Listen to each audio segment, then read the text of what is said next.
I will click record. It looks to be recording. Today, we will talk about a wonderful term called fallacies, and we'll talk about some extra things after that.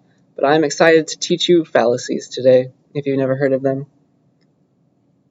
I am a fan. Alright, so the first part of today's lecture is a topic called fallacies. It's something that you can spot in someone else's argument, or maybe in your own. And the second you spot a fallacy, it means they messed up. It means that the argument is wrong. So feel free to look up all the different cool fallacies on Wikipedia or other places. There are so many. I cannot teach you all of them, okay? But yeah, this is all about having correct arguments. So a fallacy, an argument with a fallacy in it, is a type of argument that is not logical, not correct, should not be allowed, right? I'll try and answer this question for you today in terms of it. So, what in the world are these things called fallacies? Really, a fallacy is just when you mess up. When you make an error in reasoning, that's essentially it. You make an error in reasoning when you're arguing something, okay? We say that an argument, the adjective form is it's fallacious. Your argument is fallacious if it has a fallacy in it, and that means it's automatically false. You can throw away that argument, cannot be trusted, okay? Kind of cool to have that at our disposal. If you notice a fallacy in somebody's argument, it just immediately means they're wrong. You should point it out and have them argue a different way if there is another way, okay? It's an incorrect way to argue something. And fallacies, though, as nice as it sounds, to be able to point at one and be like, that's a fallacy, you're wrong, they're a bit more subtle to find, right? So people like to use them, corporations love to use them, governments love to use them to manipulate people. It's a way to argue something and not have to give a real argument, okay? So it's really important to figure out what they are and be able to see them. We'll give you some practice with that today and then in a future assignment. You can make sure that people aren't trying to trick you. Okay, that's important to me. And then finally, I want to say that you can't just say your argument has a fallacy and you're wrong. You have to say what kind of fallacy it is in this class. Okay, every fallacy has a name. If I ask you, I'm going to eventually give you an essay about fallacies. You're going to find a bunch. You have to tell me which kind they all are. All right, every fallacy has a name. Don't forget that. All right. Some people, like outside of academia or outside of a class, would use the word fallacy to just mean excuse me, to just mean that somebody's argument is bad. No, fallacy is a very specific kind of bad argument, and every fallacy has a name. I'll show you a few today. Okay, that's the idea. Maybe we've heard of a few fallacies already. You've heard some of these terms perhaps, but I just have a bunch of examples of the ones that I'd like to teach you, and then you'll find some more on your own when I give you a future essay about this stuff. So yeah, the first fallacy is called false dilemma, all right? Also called false dichotomy, also called the black and white fallacy. If only I could spell fallacy. There we go. So yeah, what a false dilemma fallacy is, somebody's arguing that there are only two possibilities for something, okay? When in reality, there's really more than that. There's a gray area, right? It's not just black and white. You don't get just one or the other. There is maybe a third thing, a fourth thing, a lot of things, right? So somebody's making the argument that either X or Y is true when really there's a Z somewhere else, okay? That's my best explanation of it. But here are a bunch of examples. So like, there are only two kinds of people in the world, people who love Phoebe Bridgers and people who hate music. That is, of course, a false dilemma fallacy. There could be somebody in between, right? Somebody who loves music, but sadly for some reason doesn't like Phoebe. Okay? USA, love it or leave it. Who knows? This is probably some kind of political pin from a campaign or something. No, there's a third option. It's okay if you don't like the USA. Maybe you can change it from within, right? You don't just have to leave. Another example I stole from the internet. Stacy spoke out against socialism, so she must be a fascist. That's just a little silly, right? There are many other political leanings. It's not just one far end of the spectrum and the other far end of the spectrum, right? There's not just two options. It's not just black and white. Okay? There is gray in between. Does that make sense? That's a false dilemma fallacy. It's tricking you into thinking that there's really only two options for something. Only two possibilities, but really there's more than that. Okay? False dilemma. That's a fun one. Not too hard to see. That's one of the easier ones to spot out, right? But it's usually very emotionally or otherwise charged, like this little pin. Right? You have to be able to get rid of the emotion to analyze the argument. That's important. All right, so that's false dilemma. Here's the next one. This one's called ad populum. That's a Latin term. The non-Latin term for this fallacy is called the bandwagon fallacy.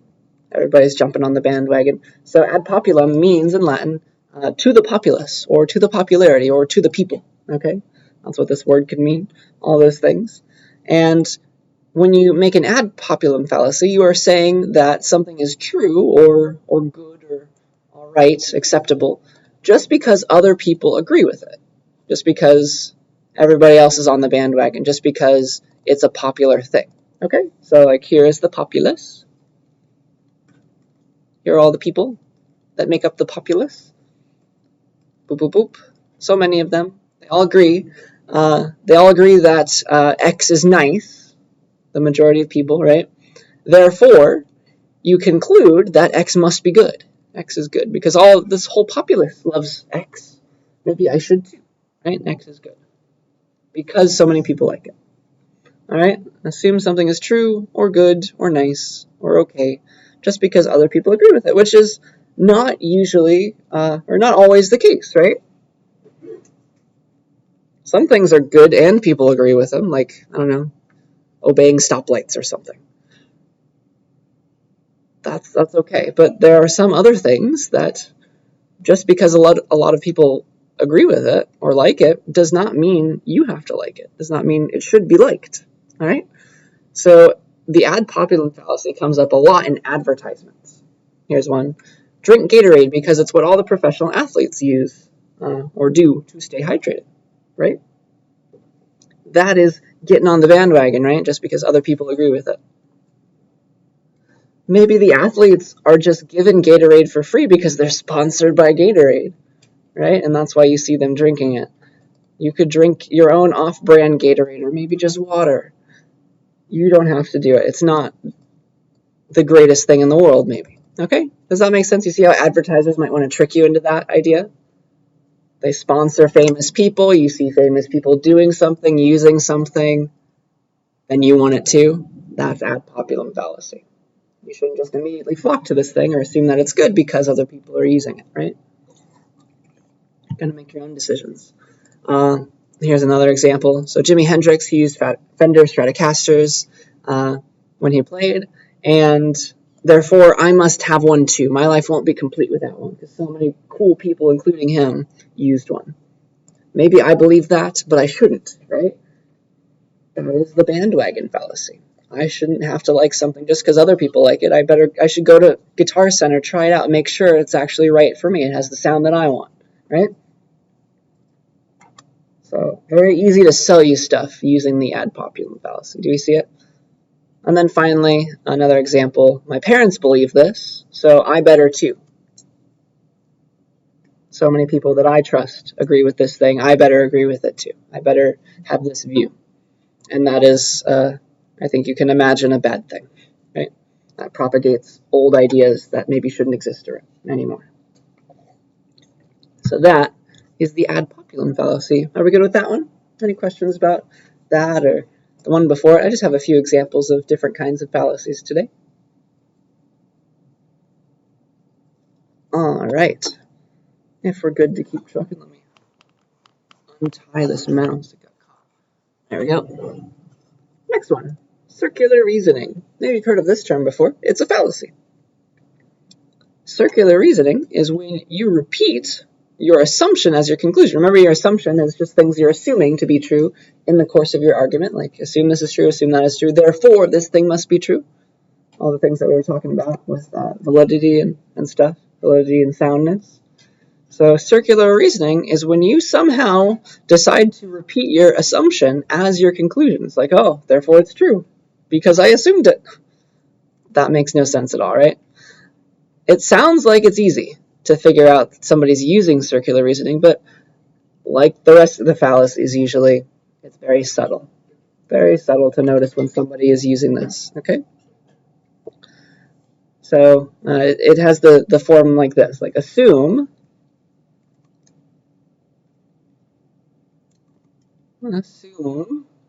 something is good. Assume X is good.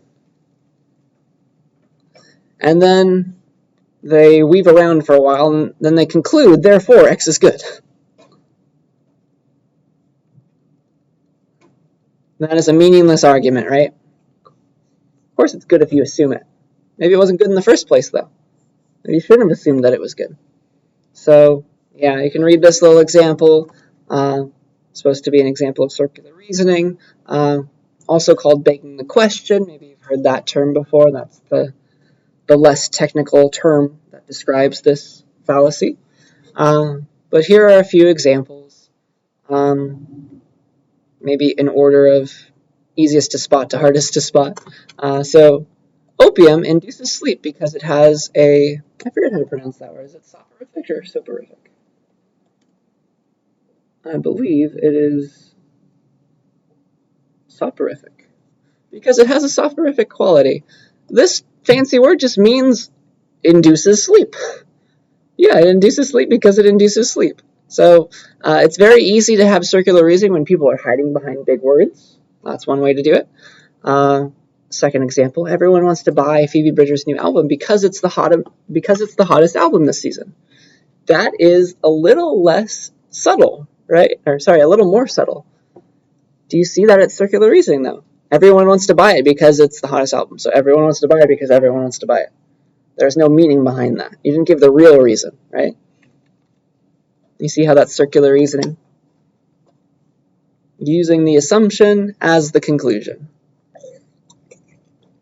And then finally, it usually is flowery speech that hides a case of circular reasoning. So let me read this out loud and see if you can catch it. To allow, oh gosh, there's so much in the sentence. To allow every man an unbounded freedom of speech must always be, on the whole, advantageous to the state, for it is highly conducive to the interests of the community that each individual should enjoy a liberty perfectly unlimited of expressing his sentiments. That was a mouthful, but it's circular reasoning. So they're trying to argue that freedom of speech is a good thing. People should have it, right? To allow every man an unbounded freedom of speech must always be advantageous. Must always be advantageous. For it is highly conducive to the interests of the community that each individual should enjoy a liberty, right? Each individual should enjoy a liberty perfectly unlimited of expressing his sentiments. Both of those two underlined passages are saying the same thing. Freedom of speech is good because freedom of speech is good. Everyone should have freedom of speech because everyone should have freedom of speech. It's saying nothing really. There's no substance to that argument. It's repeating the assumption as the conclusion. You see that? That's pretty hard to spot, I would say. You've got to think about it for a while. Well, this is the basic idea. Assume X is good, and then this arguer somehow manages to say, therefore, X is good. And that was only just an assumption. Maybe that was the wrong assumption. Okay? So you're coming back around on yourself. You're begging the question. Are we good with that one? Any questions about circular reasoning? I would say that's a harder one to discover than the other two.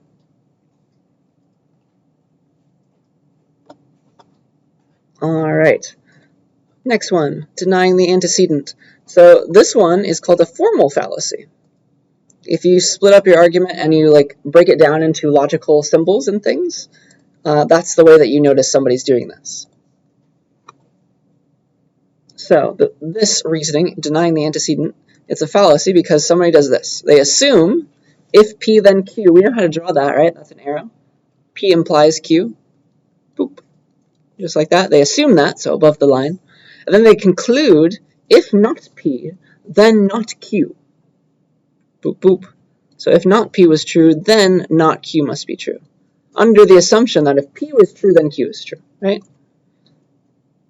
Which kind of makes a little bit of sense, but this is wrong. This is wrong to think this. All right? You can't, just because you know that if something's true, something else is true, doesn't mean that if that first thing was false, that implies that that thing was also false, that second thing. No, this implication is only saying things about the true case. If P is true, then Q must be true. It says nothing about when P is false. All right? Go back to the truth table if that doesn't make enough sense, but it'll make perfect sense with this example, I think. All right? So here are two assumptions and a conclusion. So we'll assume the first two, assume this. And then you should be able to spot it pretty simply, right? Assume this, and then you conclude this. Okay, so assumption one, if you are not a ski instructor, if you are a ski instructor, then you have a job. That's a pretty true statement, right? If you're a ski instructor, you're employed, right? You do have a job, that's true. Then you assume you are not a ski instructor. So that's the false part, right? This is P, this if part is P, and this part is Q. So if P, then Q, right? And then we're assuming that not P is true. Assume you're not a ski instructor. Under this fallacy, you would then go and conclude, right? Therefore, you have no job. You conclude not Q is true. Do you see why that's not right? That's incorrect to say that. If you're a ski instructor, then you have a job. Assume that. If you are, assume you're not a ski instructor, therefore you have no job. Maybe you're a teacher. Maybe you work in the lodge or something. I don't know. You can have some job other than ski instructor. Does that make sense? So that's a silly little example that shows you that this is not true, but it'll definitely pop up in real life a bit more subtly than this. Just because you know that if you're a ski instructor, then you have a job, you don't know anything about what happens when you're not a ski instructor. That doesn't immediately make this part false. Okay? So you go to logic to notice that, and the truth table would really help here. You'd see that they're not, they don't line up. Okay? So this is called a formal fallacy. You can bring it down to symbols and truth tables to notice it. Any questions about this one? I would say this one doesn't come up as much as the other ones. The formal fallacies are not as common in real life, day-to-day arguments than the other ones. The other ones that I've shown you so far are called informal fallacies. They don't have to do with like logical symbols or anything. They're just wrong. All right, another not logical one. Another Latin one. This one's called tu quoque. It's a fun little word. For what this means in Latin is the word you too, right? So tu is the same as like Spanish or French, and then quoque means also, you too, you also. And so, yeah, this one's weird. It's also called the appeal to hypocrisy. It's like somebody tells you you did something wrong, and then you go back around and you tell them, hey, you did something wrong too, so therefore I'm off the hook or something. So it's called the appeal to hypocrisy, and it doesn't really argue. What it does is it distracts. It distracts from the argument of somebody else by pointing out that the arguer is a hypocrite, points out hypocrisy in the opponent. And so it deflects blame because of that. But the issue is, the reason that this is wrong to be like you too, it's because you can be a hypocrite and still be right sometimes. You can have done something wrong and have learned from that thing and try to tell somebody else to not do it, right? You can be a hypocrite and still be right. Maybe you learned from your mistakes, all right? So the best example of this is politics. So the U.S. criticizes Russia for, I think we have something very important that we could insert here. So say that the U.S. is criticizing Russia for something silly that they did or something bad that they did. And then what Russia would do a lot of the time is respond by telling the U.S. all the bad things that they did, right? We don't have a clean slate either as a country. We have done silly things. We've committed our own fair share of human rights violations, right? So that's that's Russia turning it back around on us. We say, no, Russia, you shouldn't have done that thing. And then they say, well, you did something similar to that back in the day. Don't tell me what to do. Okay, and so that's distracting, that's deflecting blame. Maybe we did do that bad thing before, but we learned from it, right? We can still be a hypocrite and be right. Okay. Here's another example of China doing the same thing. So we were let me zoom in on this article that I took from the internet.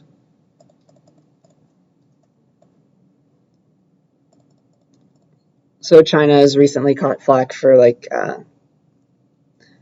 having, I forget if they're called, they're not like detention camps. I'm not sure what we tried to call them, but there's a race of people who live in China who are Muslim, and there are some camps that the Chinese government sends them to re-educate them to not be Muslim, something like that. And then China comes around and says, after we criticize China for that Guantanamo Bay is essentially what our version of that, right? And so they're saying, you too, you did this silly thing too, you've done something bad too. Don't tell me what to do. Don't say that I did something wrong. When in reality, it's just two people that did something wrong, right? That's too quick. You can tell somebody that they did something bad, even if you did something bad too. It doesn't deflect. It doesn't mean that they didn't do something wrong. Okay. So yeah, politics is a great example of that. I'm sure you can remember several arguments that you had as a child where this probably took place, right? That is the idea. Any questions about Tukwokwe? All right. Next, we have what is called the genetic fallacy. This is an interesting one. So the genetic fallacy, if you have an argument and it has this fallacy in it, it means that you are arguing solely on the history of something, which is weird to think about, the history of this thing that is no longer relevant. Okay? You're arguing solely on someone or some thing's history, origin, or source when that information is no longer relevant. Right? So you're talking about the past when things have already changed, right? Talking about the past, and the past no longer applies. The past when it's no longer relevant.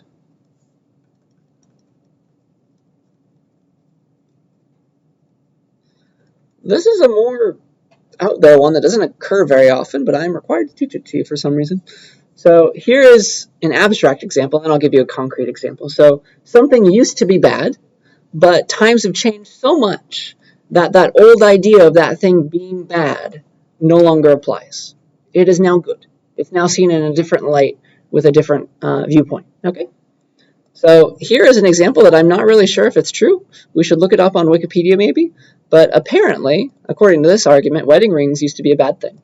So you're not going to wear a wedding ring, are you? Don't you know that the wedding ring originally symbolized ankle chains worn by women to prevent them from running away from their husbands? I would not have thought you would be a party to such a sexist practice. So this is telling someone to not wear a wedding ring because of the history of where it came from. I'm really not sure if that's true. We should look it up. Tell me if you think it is. But assuming it is, I have a feeling that wedding rings don't mean that anymore, right? They mean the commitment that you would have for your spouse, right? They have nothing to do with ankle chains or running away from somebody. They're all about unity, right?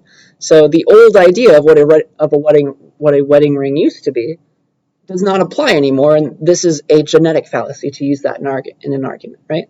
Wedding rings are interpreted in a different way, and so don't use the old interpretation. Makes no sense to. It's an incorrect argument in that case. It's called the genetic fallacy. So talking about the history, somebody's genetics, right? Where something came from. I don't know if that makes enough sense. Here's another example. This news story about the Purple Party candidate must be fake since it was made by XYZ News. They wrote that story.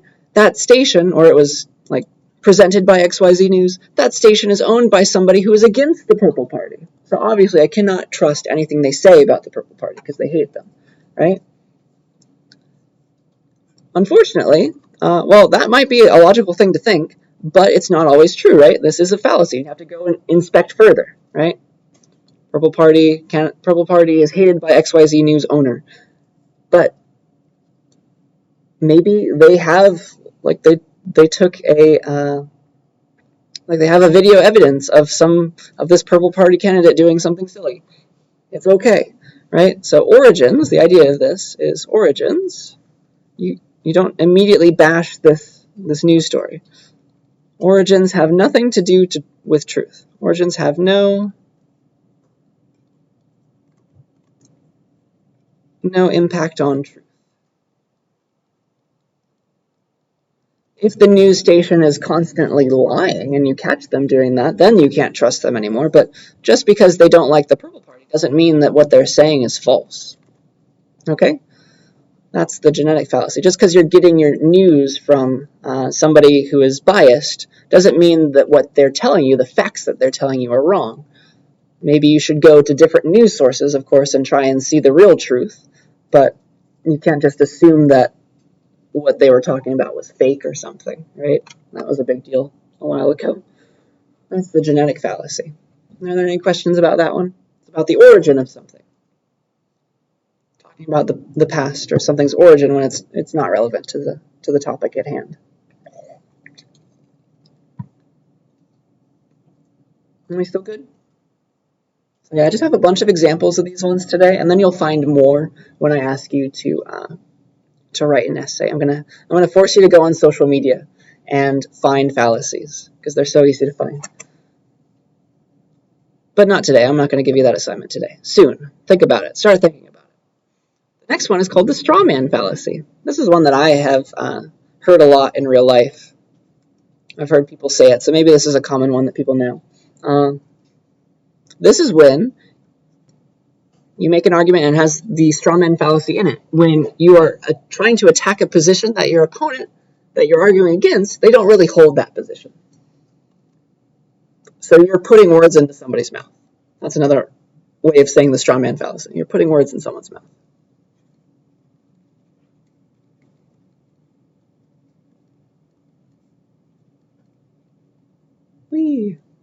That is a you. Putting words in someone's mouth. You're attacking a position they don't really hold, and you're doing that because maybe that position that you're attacking that isn't really their position is very easy to knock down, right? You're turning their argument into one that can be easily defeated, that is made of straw, right? That's why it's a straw man fallacy. When really that wasn't their argument after all. That made no sense, right? And so this is like pulling a switcheroo on somebody, right? You're trying to argue something that really they're not arguing about, right? You're trying to secretly change the subject. So here's a little example. Closing argument from a bank robbery case. Here's a quote. So I submit to you that if you can't take this evidence and find these defendants guilty, so somebody, like this is the DA talking or something, find these defendants guilty because they stole and I think they stole something, then we might as well open all the banks and say, come on and get the money, boys, because we'll never be able to convict them. Okay? So this is what the other lawyer who's trying to convict this bank robber or something, or the bank robbers, supposedly, is saying this. We might as well open all the banks and say, come on and get the money, boys. Because if we can't convict these people, we're not going to be able to convict anyone. And that is obviously not what the defense is trying to say, right? The defense is trying to say that, okay, the evidence that you have is maybe circumstantial. These people, my clients maybe weren't there at that time, right? They're trying to put some doubt into the mind of the jury or something. It makes no sense to turn the argument around and say, all right, if we can't convict these people, then we're never going to convict anybody, right? Let's just open up all the banks and give free money out. That's an easy argument to knock down, right? Nobody would ever want to do that.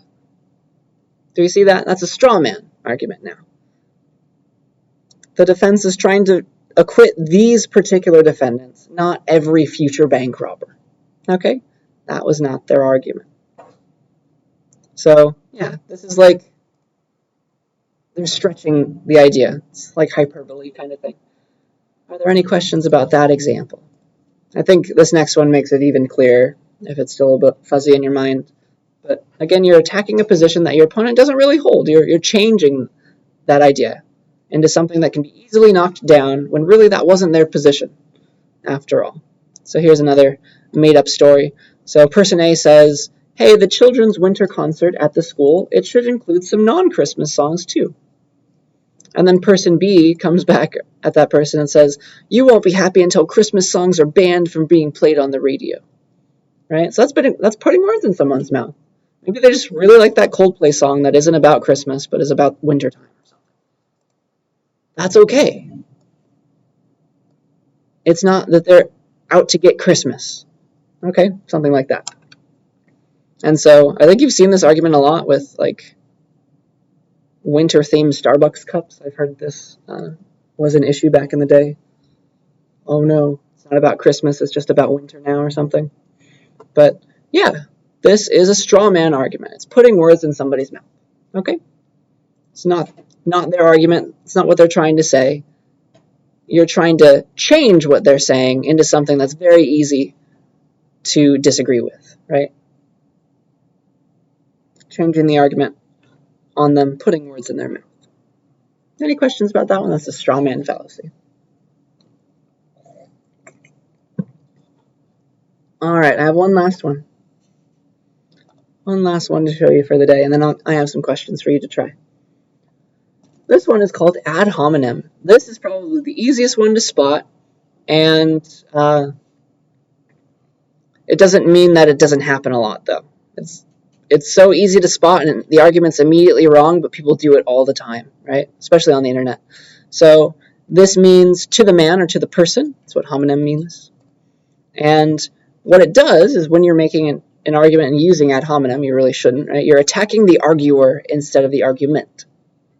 You're attacking a person, not the actual argument anymore. So you're insulting somebody. You uses the attack/insult as an argument to support their conclusion. Okay, so here's some ad hominem attacks on people. So Jones likes a football team from the East Coast.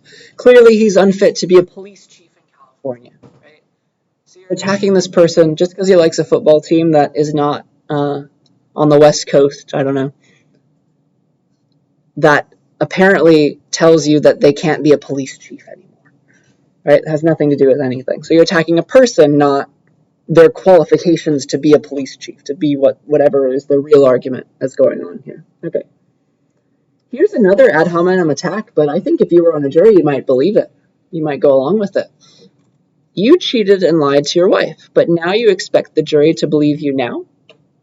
But you expect the jury to believe you now?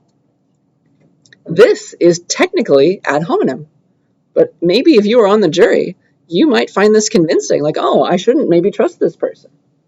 But this is ad hominem. You shouldn't immediately jump to the conclusion that this person is guilty or they're not believable, because maybe the case has nothing to do with like adultery or this person's wife. Right? Maybe the case has nothing to do with this.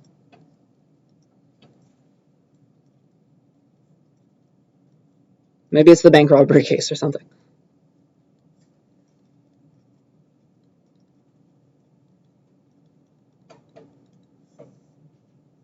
You should be evaluating the person on your own, okay? Not just using attacks on them to convince you one way or another, right? You should take in all the evidence. So this is really ad hominem. It's not a good argument, even though it's pretty powerful at the same time, right? You see how people can get you with these. That's why we're talking about them, okay? And then another one that you probably heard a lot, or maybe even used to other people. You're too young to understand. You'll understand when you're older. That is an ad hominem attack. That's somebody not explaining something to you. They're attacking you, and not telling you something, right? Or they're disagreeing with you because of your age, not because of the strength of your argument. Does that make sense? It's an ad hominem attack. It has nothing to do with the argument.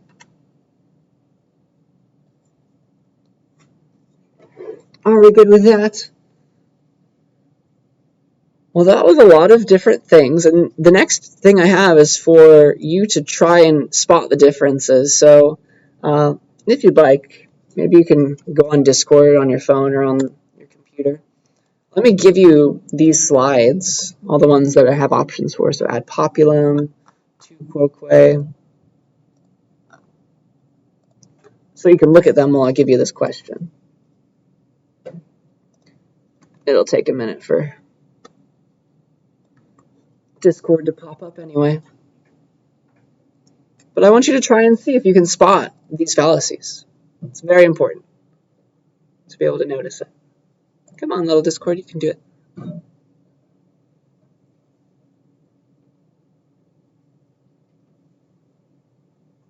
It's trying as hard as it can.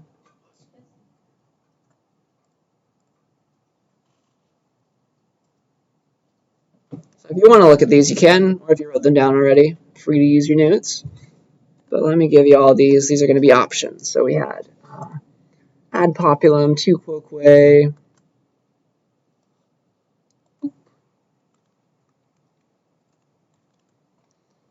We have as an option straw man, false dilemma, ad hominem.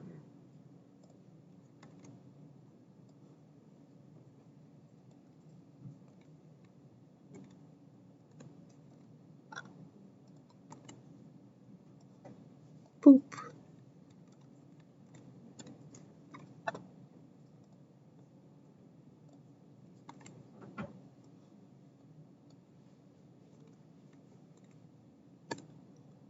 There they all are. And now I want to give you a couple minutes. So let's go to the buy clicker page now. And then I'll stop this attendance after we're done. So do your attendance now. Once I'm done with the question, I'll stop the attendance as well if you haven't done that. But let's open up this question for you guys to discuss. So identify the fallacy in this tweet. Okay, so read it. Had a few retweets and likes back in the day. It's about a year old, it looks like. Which fallacy is going on in this tweet? See if you can spot it. Help each other figure it out, and then enter in your answer on the website. All right, so take like 2 minutes to do that.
About 30 more seconds.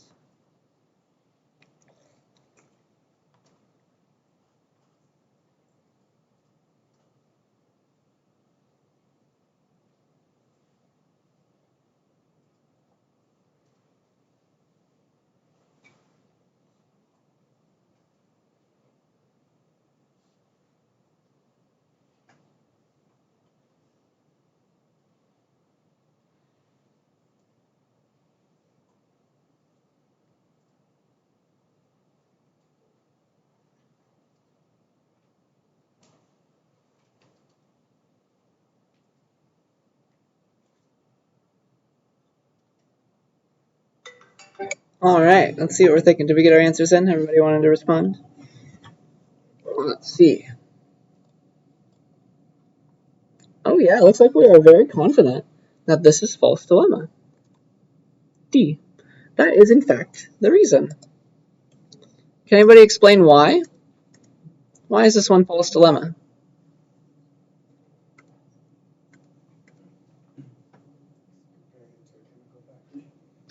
yeah, you got two options here, right? Where would you rather like to see your meat come from, a chemical factory or an industrial estate? Or, sorry, on an industrial estate, or a green field in the middle of the countryside. You get one or the other. When in reality, we are from Fresno. We know that there's a third option at least, like there's a nice gray field or brown field somewhere where the cows like to live. That is, it's not just one or the other. There's a whole gradient of in between, right? And so that is a false dilemma fallacy. Not too hard to find, right? Any questions about that one? Yeah. But again, people are using these fallacies to try to sell you something. Very common. Here's another one. I'll give you another 2 minutes, but here's a quote that President Biden said once upon a time. Get your shot today. It's about the, of course, the COVID vaccines back when those started being distributed to people. Get your shot today. There's no time to waste. Nationwide, cases are still rising, especially among the unvaccinated. And so this quote got posted on Facebook, and I looked at the Facebook comments and found this one. BS, even the vaccinated are getting COVID. So this comment has a fallacy in it. Which one is it? Take 2 minutes to enter that one in. Boop. Maybe a minute and a half. I don't know. You're getting good at it.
A few more seconds.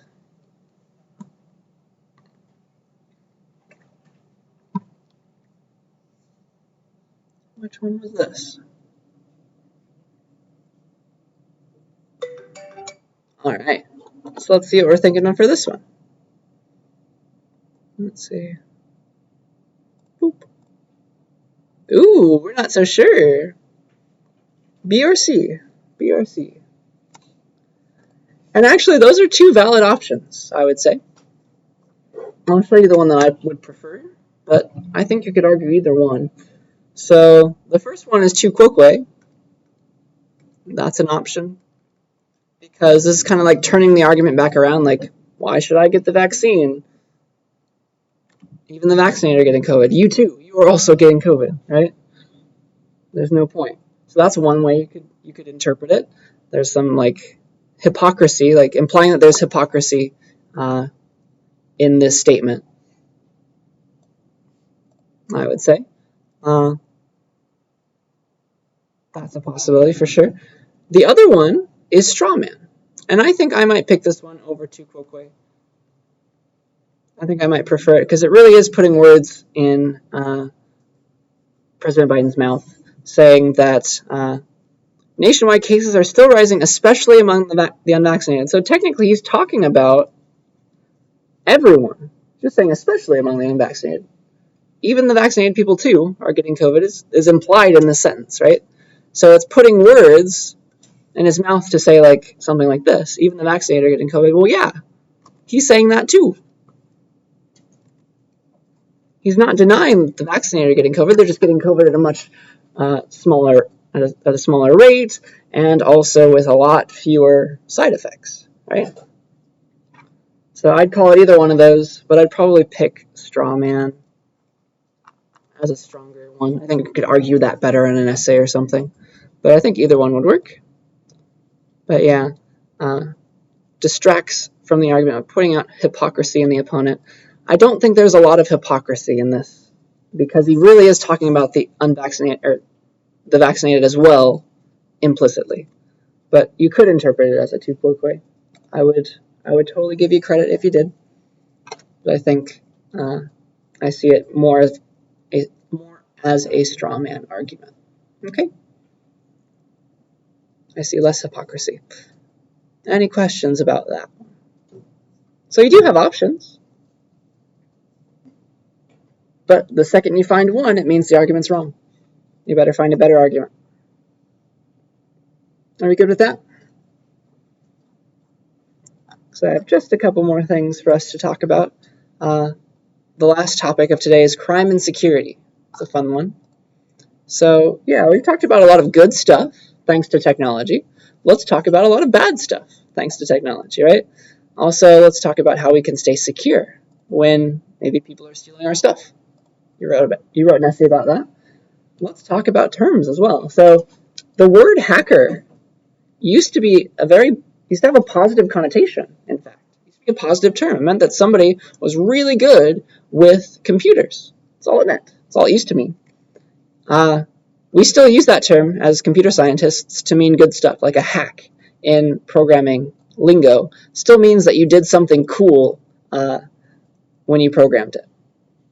It's a cool hack that you just did to get that working, something like that. We still use that term in a good way, but now it means worse stuff, right? The word hacker has a very, very negative connotation nowadays because people started to do bad stuff when they were trying to explore what a computer could do, right? The very first thing that people did was mostly innocuous. That's a fun word. It was called phone phreaking. You might want to look into this. It's a fun little term that they made up, but people used to make devices that would trick a payphone. Do you remember what those all are? It's been a while since payphones were a thing, but they made little devices that would trick a payphone into thinking that you put a quarter in. So here's your payphone. If you, for some reason, it was like this, but the payphone was connected to the main phone line, and if you put a quarter in, or whatever amount of money it was, if you put money into the money slot to give you more time on the phone, it would make a sound, and that's how it would tell the line on the other end to keep it open, to not end your call because you didn't pay enough money. So if you were to make that sound of a coin dropping into the speaker, it would think that a coin got dropped in. And so they use that to, fake long distance routing tones. That's the technical term for all that. And just call people for free. So it wasted a little bit of money, but that's okay. I guess that wasn't very, very horrible. It got worse, of course, right? Once we had computers that were connected to each other with networks. So computer worms and viruses became a thing. Let me try and explain the difference. So a virus is just a bad program. It needs to be downloaded and double clicked on to be activated. That's what a virus is. So you double click on something that you downloaded from a shady website, and oh man, that wasn't music. That was a program. So that steals all the files on your computer or something. That's a virus. A worm is something different. It's a malicious program. It's bad, just like a virus, but it's capable of self-replication, so it can give itself to other people, and also self-activation. It can double-click itself to get itself started. So that's much more malicious, I would say, a worm. And of course, the internet is the reason these started spreading rapidly and catching a lot of news. So they were very infamous, right? So it's the internet's fault, I guess. But yeah, hacker, not the best term anymore. But companies, they like to hire people who are trained in hacking. They hire hackers to test their security and make sure that somebody who they're not paying, who is a hacker, can't get in. Which is kind of cool. So they like to hire hackers. And so it's kind of a good term again, right? And yeah, all these viruses and worms, they led to a lot of theft, right? Stealing information, something you can get off a computer, like financial information a lot of the time, personal information, so that it could be sold or something. That's the idea. So yeah, viruses downloaded and activated, but worms can self-download themselves and self-activate themselves. Does that make sense? Any questions about those? I hope you have never been infected by one of these, but at least now you know the term if you are. Let's talk about a very interesting worm. It's called Stuxnet. It was in the news a while back. It's a worm. It's very, very fancy, though. It's a special kind of worm. What this worm did was it targeted a control system that controlled very heavy machinery that had to do with, I think it was uranium refining. It was nuclear something, okay?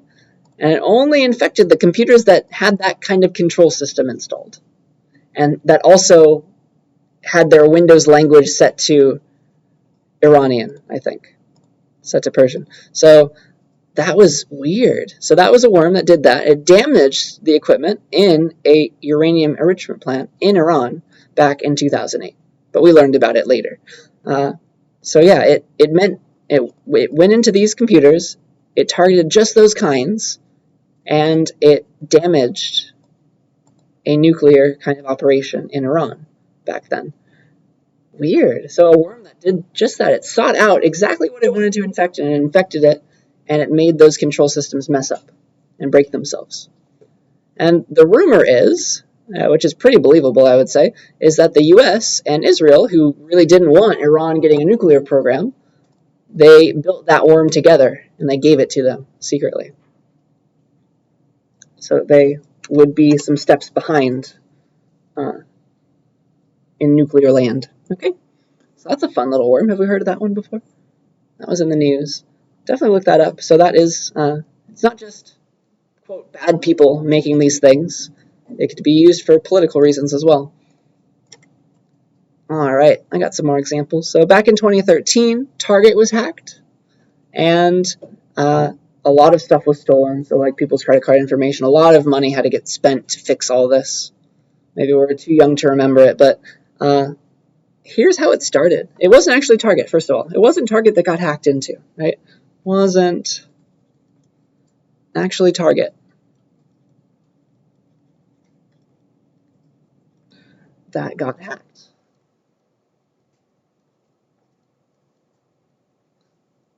Originally, that is. Hackers hacked another company and then gained access to Target. So this is kind of cool how this worked out.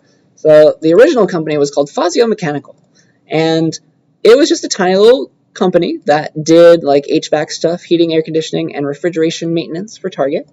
And they would, of course, need to go to Target and fix their stuff, so they'd eventually log in at a Target place, right? They'd eventually log into a Target system to go and fix their things, and that's when the hackers stole the Target login information, okay? So this was done by phishing originally, if you've heard of that term. That is when you attempt to obtain sensitive information by pretending to be somebody else. So like, I don't know, they faked a Target website. I just got a text recently that said my PayPal account is going to expire if I don't click this link that had PayPal not in the name anywhere. Some weird .co.uk website. So people can just copy the layout of a website and trick you into thinking like, oh, I'm logging in on PayPal, I'm logging in on Target. That's called phishing, okay? They're trying to get your information that way. So yeah, an employee at this place, they got sent a phishing email, thought it was legit, clicked on it, and ended up installing a virus. Oh no. And that virus took usernames and passwords as long as the computer was turned on and logging into things. Okay, so that allowed them to eventually gain access to a Target system, because they would log in on Target and they would get the account information because they worked for Target. Then they got a ton of credit card data and started using those credit cards, right? A lot of people pay with credit card at Target, on Target's website, so they had a lot of stuff saved, and they stole it all. And so banks had to spend upwards of $200 million to give people new credit cards, give them new numbers, on top of dealing with all the existing fraud that was spent on those cards. So this was a huge, huge issue. It took a lot of money to resolve. And it just started from somebody clicking on an email that they shouldn't have clicked on. $250 million down the drain, almost. Crazy. Questions about that? So that's large-scale hacking. It's an issue. Let's now change our focus to security before the end of the day. Just a few more. Yeah.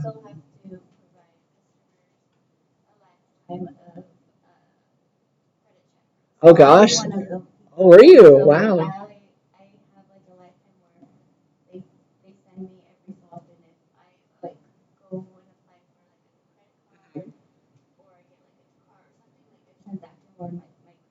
Right. They double check it.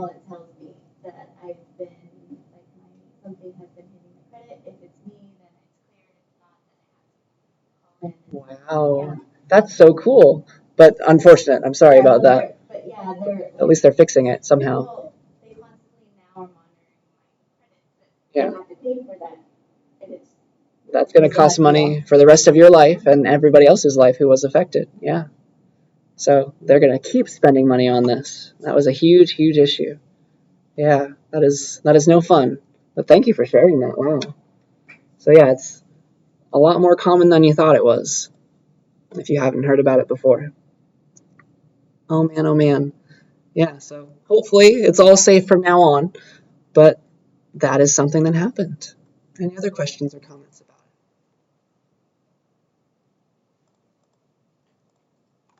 All right, let's go now to security. How are we going to secure these things from hackers? One way is to get fancy and biological and use biometrics.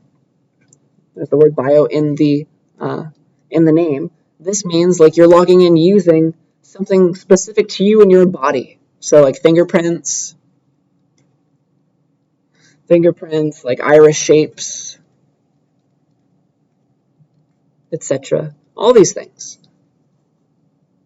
And the reason you can do this is because a lot of biological features like fingerprints are completely unique between people, right? So if you just use that as your password, nobody can ever take it from you unless they chop off your hand or something. So you're probably never going to lose it. So that would be a great way to log in on things. So that was, it is used in places where security is high. Like if you work at an airport, you'll log in maybe with your fingerprint, something like that. And that's really nice, but they can also, there's definitely a cat and mouse game between the hackers and the people who want to use this for good, because you can totally fool biometrics. You can get somebody's fingerprint, and you can make a copy of it. But it's very difficult to do that, right? Especially as things get more and more advanced, the methods for hacking them have to also get more and more advanced. Okay, so that's fun to think about. That's one way of keeping us safe. Another way of keeping us safe is called TLS, which maybe you have heard before. I talked about it a little bit before, but this is what keeps you safe on the internet. HTTPS, right? : // If you go to Amazon or something, you're connecting via not HTTP, but HTTPS. That's S stands for security. It's using transport layer security to make sure that all of your data is being encrypted as you send it to Amazon. It's only Amazon who's going to look at whatever you're sending to them, okay? That's the way that your internet traffic is kept secure. And so here's you on your laptop or something. Beep boop. And you're connecting to Amazon. They got a server sitting somewhere, and you're connected to that across the internet. And you're using TLS to connect, using cool RSA features, public and private keys. You've got one. So does Amazon. That's definitely something that goes on.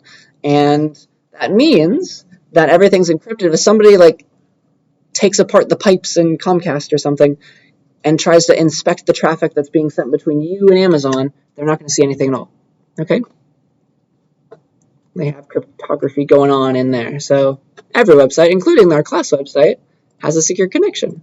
More information, security, view certificate, all this stuff. You can see that TLS is being used. It's actually RSA. That's we've got public keys going on in here. RSA is keeping us safe as you log in on the class website, for example. So yeah, that's what's happening there. What else? What else? Yeah, anytime you see HTTPS in the front of a website, and usually every website is that nowadays, that means you're using TLS, and only the person on the other end, the computer that you're connecting to, can actually decode what you're sending, and vice versa. Nobody can listen in unless they have their key. Okay, that is TLS. I think I have 2 more real slides and one last question for you. So here is an interesting idea. We connect through TLS, and nobody can inspect the traffic unless they have the key to Amazon or to us, to our computer. Sometimes people ask for the key and they can legally obtain it. So maybe in some countries, if you have a company that is based there, the government can ask for your public and private keys so they can decrypt traffic coming to you. Law enforcement agencies, they don't like it when things are encrypted, that is, and are unable to be broken, right? Because they want to see stuff. You can think of both sides of this. Like, for example, if you're investigating a murder, then you would really like to be able to unlock the suspect's iPhone. And this was a real thing. They had trouble doing this because Apple made it very difficult to hack into an iPhone. And it kind of stalled the investigation for a while they were figuring out how to get into it. Okay, so yeah, a lot of countries, they ask companies that are based there, like a U.S. company might be asked by the U.S. government to include backdoors into their software so that they can get in if they need to. Okay, so my question to you is that okay? Is that an ethical thing to want to do? Should we give backdoors for law enforcement? Right? And so what I mean by the word backdoor is a way to break that encryption, right? Ways to break encryption. Break encryption. And so for the last question of the day, I'd like you to get into groups and have a little mini debate. So let's go to, let me close this out. Let's go to the written ice page one last time on the website. And then we'll talk about our responses after we do this. Let's see if we're all even numbered groups again today. It's okay, I can be the odd group if we have to be like that again. All right, so here's my debate question for you. Should companies be required to include backdoors into their software/systems for law enforcement to use? So come up with 2 good arguments for your side. Here are your sides. If you are an odd numbered group, you say no. They should not be allowed to include backdoors. They shouldn't have to do that. If you're an even numbered group, you say yes. You think that law enforcement should have those backdoors, and you tell me why. Okay? So try to come up with 2 good arguments. In either case, I'll give you like 3 or 4 minutes to do that. Then we'll come back, discuss, and that'll be it for the day.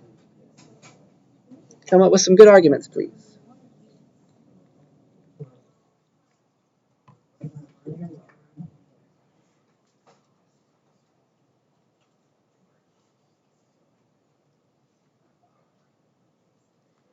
There better not be any fallacies in your arguments.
All right, take about another minute to write stuff down.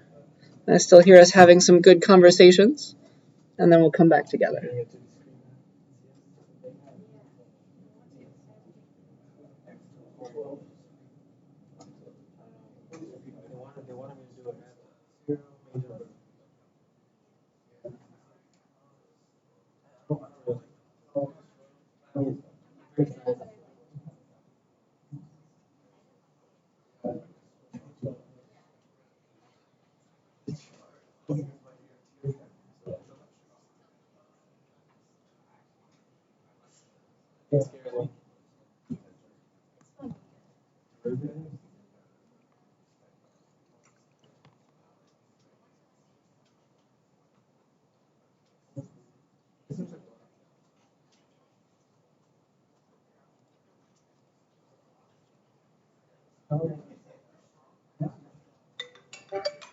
All right, let's come back together, see what we're thinking.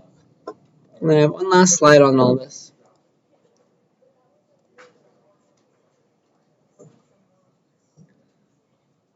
Wow, I see somebody clicking on an odd group and an even group, but I see no words there yet. At least that's promising. All right, let's take a look at group 28. Thank you for writing something. Companies should include backdoors for law enforcement as long as there is probable cause to do so. For example, if someone is caught making threats online to commit a mass shooting, then it would give law enforcement probable cause. Yeah, then you could go and look into somebody that you think might be a threat. Maybe that is a good middle ground. Like if you have a warrant, then you can go and ask for these backdoors, something like that. That could be a way around this issue. That's a great idea. Okay? Backdoors should be included in order to protect the public. Yeah, it's usually about safety, right? Usually about safety. Companies should not include backdoors, but they should be able to provide information to law enforcement if it is necessary for an investigation. Yeah, so good job, Group 44. So you're coming up with the middle ground yourself. I like that. You don't have to give in, right? It's not black or white. It's not a black or white fallacy, right? You could just maybe give a little bit of information, not all of it. Whatever you're legally required to give. Something like that. I like it. I think the last thing that I want to talk about before we go is let's ask our ethical theorists about this stuff. What would our boys say about these topics? If we ask Kant, should we have law enforcement putting in back doors? We're almost done, guys. Just let me talk a little bit longer. Thank you. So what would our boys say? Kant might be asked, or he might be thinking of the question in this form. He might be saying, should we always give things to law enforcement when they need it? He'd be using that term. And honestly, you could argue that question either way. Yes, maybe, because we believe in law enforcement and they should be trusted with our information, and they should always be protecting us. Or no, we don't like that idea because we like personal freedom. Kant is always a big fan of that. So it could definitely go either way if you ask him those things. And then finally, what about Mill? Mill would be asking, what in the world is the utility here? What's the best thing for the largest group of people? So you can come up with different arguments for and against. Here's one for. Like, yeah, sure, this will help convict criminals that need to be convicted. We can get that information on them that might be stored away and inaccessible to the jury otherwise. That would be great. Otherwise, on the flip side, of course, you have the opposite argument. This is private data. This is something that is just for me. That should be protected. That should be a right protected. I don't have to share all of that information to anybody that asks for it, even the government, even law enforcement. It's my private data. Nobody should be able to see it. Okay, so there's definitely arguments on both sides, and I'm glad we came up with a few. Are there any questions about any of these topics? Are we happy with them? So I think I got us thinking well enough. I am proud of what we came up with, and I think that's everything for the day. No new assignments this week.